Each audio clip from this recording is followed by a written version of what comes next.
You might think that getting to schools like Sydney Boys or Hurlstone is almost impossible in years 8 to 11, but we've helped so many students do it year after year. My name is John, and I'm the founder of Bings Academy.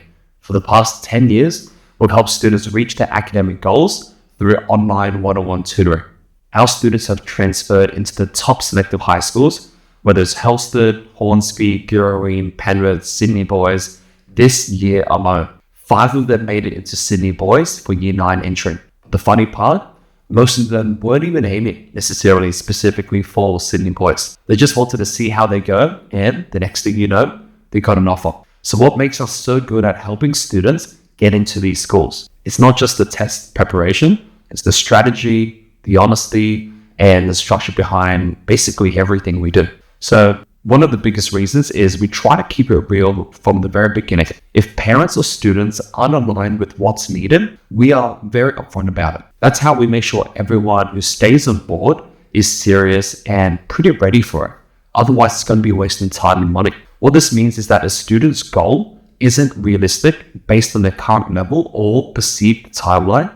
I'm going to say it as soon as possible. This allows me to be on the same page for most of the parents and students who are looking to transfer into one of these high schools and signing up with us. For instance, I got off a call quite recently with a female student who's trying to go for Hornsby Girls recently. They are currently in Year 7. Based on their results, they did not do that well in the Selective exam overall. Although they did good in one subject, the remaining 3 HAST test results were ultimately too low for them to even be considered, as they were initially only interested in Hornsby girls who generally have additional spots in Year 11 entry. Otherwise, there's really going to be limited vacancies unless someone leaves the school. I don't want them to be wasting their time or my time if they expect them to prepare for 6 months and make it in for Year 9 entry just like that. It is just not realistic, and I set this expectation up early not to discourage them, but to save the efforts for more achievable options. If they're still keen on the goal and are more comfortable with a longer time horizon as opposed to Year 9 entry, perhaps trying out for Year 10 and 11, then we're going to be on the same page. If we're not on the same page, issues and problems will naturally occur, and they'll come very quick. The parent will want us to move act faster as they want everything to be done in 6 months, and in doing so, we have to cut corners or not have the option to cover everything in time in terms of content. Sometimes it will also be on the parent and student side. If a school requires strong school reports for the last 2 years, which is the case from Penrith and Girraween, the schools that I went to, and you reach out to help us prepare for the exam in just a few months' time, we can't control whether the student has A's in their school report. A lot of the report is already determined before they even had a chat with us, which factors into the supporting documentation and their likelihood of making it into these schools. As long as we are all aware of this when signing up, that's fantastic and great. But getting this alignment makes our success rate so good, as we do not set unfair expectations on either side. Parents that are very pushy or ask for the world when their child is not ready for it, we just don't go ahead, or we teach them only for the short term, and either we will cut it off or they'll also cut it off, as we won't be accepting everything. But it also goes both ways. Parents and students are not stupid. If I think that we'll guarantee placement or something very far-fetched, they will tell their friends, and no one will be with us as we are not transparent and we're lying. I have done the test 3 times before when it comes to the HAST exam, and we have helped students in the last 10 years get into the top selective high schools. Predominantly, this is HAST, but also we've had students get into Normanhurst and Sydney Boys, Baulkham Hills, James Roos, etc. I generally mention this for quite a few of my previous videos, since there's always a chance for someone to see just this video and not any of my older videos. So if this is your first time hearing about us, then that's an FYI. Even I had to try 3 times. So I attended Penrith High School, and after attempting the HAST exam to transfer, I finally managed on my 3rd time to Girraween High School. Not only do I know the question types, but I know the mindset it demands. The first time I did it, it was so different to what I learned at Penrith.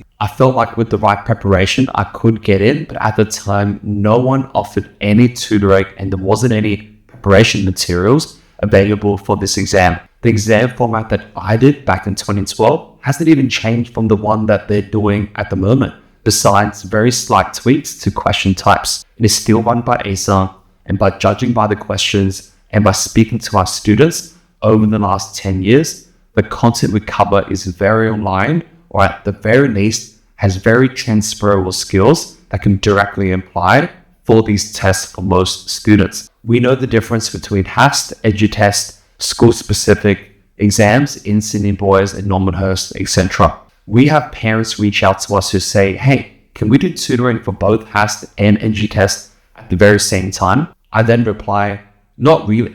EduTest has 5 exams, while HAST normally has 4. And that really depends on the school. There are some similarities, but ultimately, abstract reasoning is going to be very different to verbal reasoning.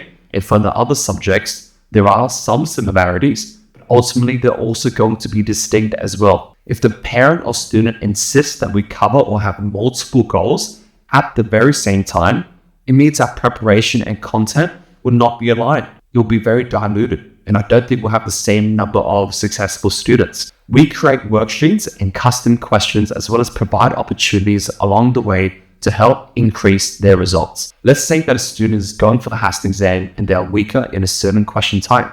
We don't just pull the same question from a sample paper. Our coordinators write custom questions that are in a similar format that can vary in complexity, that can help students get more familiarized and confirm whether they're able to solve these questions, or if they're not, what type of guidance do they need to make sure that if that type of question appears in the exam, how will they be prepared for it? If the questions online from some test portals are not accurate, and it's not going to be very beneficial covering them, I try to share some of my insights through these YouTube videos.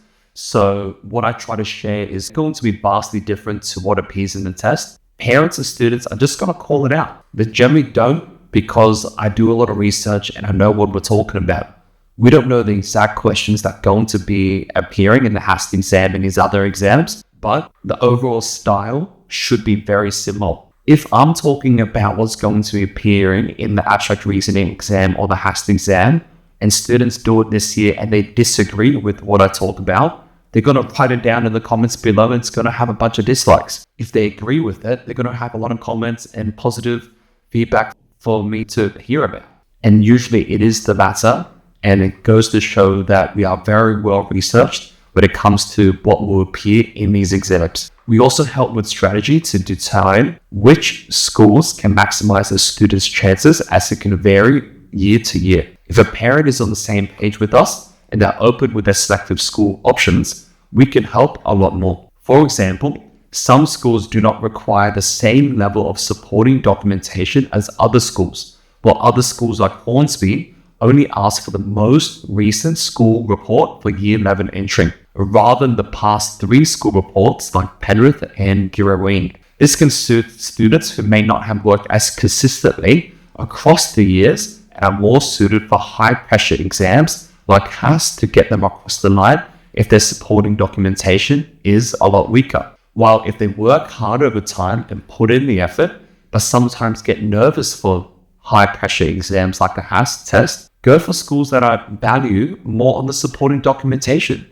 element of the application. They still require a well above average test score, but your reports, extracurricular, academic competitions can increase your chances if that's your strengths. Because we track results across different schools every single year, we can spot shifts in competition or increased chances when there is a higher likelihood for additional vacancies. So for the parents and students who are more flexible, this is something that can definitely take advantage of if they are with us. Ultimately, I think we have so many students that attempt the exam, but depending on the student's goals and depending on their preparation and the time horizon that they provide us, their success can vary dramatically. If they're with us and everything's aligned, then generally they'll be quite successful, but obviously it will vary case by case, and we can't guarantee every student can get in, but quite a few do. If there's something that I missed, if you have been a previous student with us. I know we've had a lot of successful testimonials on our website, so feel free to have a look if you're curious. A lot of students that make it in with us sometimes don't do a testimonial either way. But if you see this video and you're like, hey, I made it to Sydney Boys with the help of you guys, or Bulk Meals or Girraween, write it down in the comments below. If you have some tips to share, please feel free. Thank you guys so much, and I'll see you in the next video. Bye.